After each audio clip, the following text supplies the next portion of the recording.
So I watched Madagascar 2.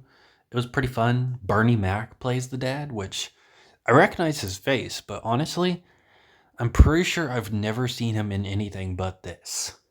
Like maybe I've just seen clips of a show he's been in, but from looking up his filmography, I don't think I've seen anything he's been in. But he was very good in this role.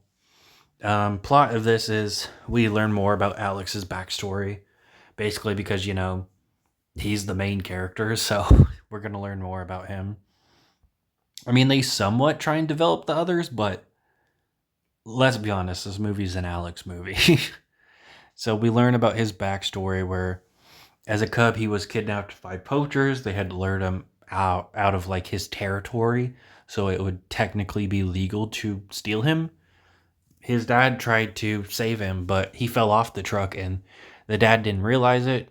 So he basically chased an empty truck for way too long. Um, Alec Baldwin is unfortunately in this movie. He plays the somewhat villain character. Like, yeah, he's a bad guy, but he really doesn't do that much in this movie. Um, he's got a goofy hairstyle. He has a little minion that literally only has one line early on in the movie and then never talks again. This minion, I forget his name. I'll look that up real quick. His name was Teetsy. He literally only has like one line. Early on in the movie, he Mukonga, I think is Alec Baldwin's character's name, is celebrating the fact that Alex has returned because it's like an opportunity to kick Alex and his dad out of the herd or pride or whatever you fucking call it. And he literally responds one time to him talking and he's like, I thought you hated him. And he's like, I do. But this is like, basically what I just explained. And that's literally his only line in the movie. He only has like one other scene after this where he beats up Alex. He's literally just used as a plot device, which is pretty funny because as a kid, I remember him being like, a bigger deal. He's used for one scene where the scene where he talks, where it's like, oh, he's laying down, he's lazy. And then later, when he fights Alex, he's big and buff. Like, the whole joke is that he seems lazy, but he's actually really fucking tough. It's basically what people describe now as the sleeper build. I'm sure it might have been a term when this movie came out. I don't know, though. But, yeah. Then, Marty's side plot is that he looks and sounds like all the other zebras. That's the whole joke. At the end of the day, Alex, though, does recognize him.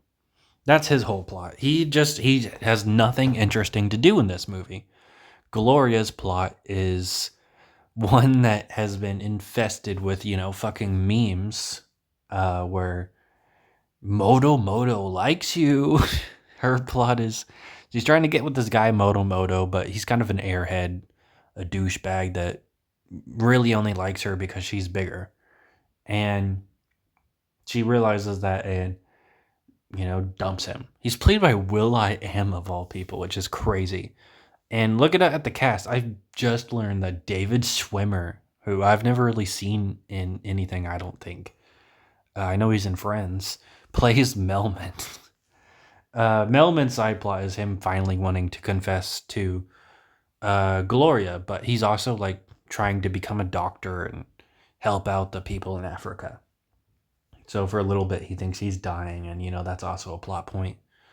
Mort isn't really in this movie that much. He's probably in two scenes, and one of them's for the plot. A lot of these characters only show up specifically for the plot, which isn't necessarily a bad thing, but it's glaringly obvious. Like, Mort is apparently off screen trying to find Julian throughout the entire movie, but we literally only see him once until he's needed again. He's being chased by a shark. That's all we see. One time. Like, I don't think we needed to see it a bunch more times, but we should have seen it at least one more time at like the halfway point or something. So, adults could laugh and be like, oh my god, he's still being chased by the shark.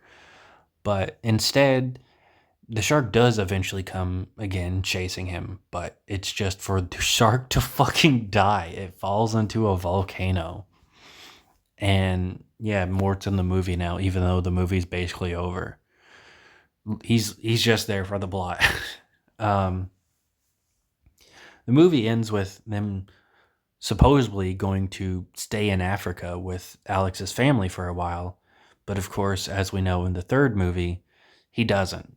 He doesn't still have his family with him, his mom and his dad. But sadly, Bernie Mac, who played his dad in this movie, had passed away not too long after this movie released, so it's not too surprising that they didn't go that route. The third one was always my favorite as a kid, but it's currently not streaming, so I won't be reviewing it on my channel just yet.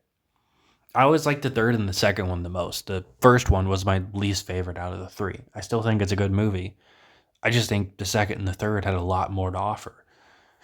Whenever I eventually watch the third one, I'll see if that still holds up.